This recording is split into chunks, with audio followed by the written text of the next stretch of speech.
In today's video we're going to look at hitting the ball fat or hitting the ball thin. Hitting the ball fat is when you catch the ground too early, and hitting the ball thin is when you sort of hit the equator of the ball shoots along. I'm sure some of you have seen both of those shots. Now, it's two basic reasons for this. There's either a change in height, if you're getting low or coming up, these are going to cause fats and thins, but those two movements are associated to what I feel is the main cause of hitting the ball fat and thin, and that's weight transference.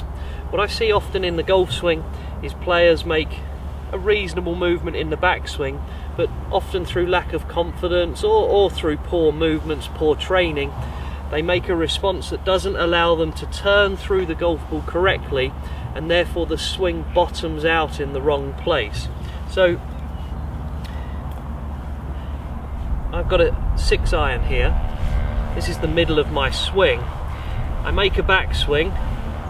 Now if I hang back, lean back, or move incorrectly, the centre of my chest will be behind this blue line and behind the golf ball, and therefore that's where the club will want to bottom out. So on the swing where I lean back or sway back, fall back, the one where I release the club fully, I hit the ground and I hit my duff shot, my fat shot.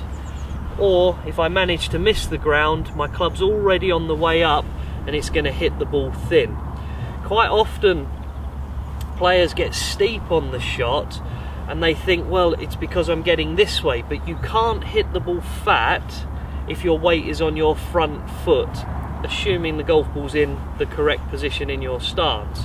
So to cure fats and thins, the first thing I would get you to work on is making sure that you transfer your weight effectively. That means getting through to a finish position, but making sure that at the moment of impact, your centre of your chest is at least in line with the ball, if not slightly in front of the ball. This will ensure that your club bottoms out after the golf ball, so you'll be catching the ball on the way down, making it very difficult to hit the ball fat.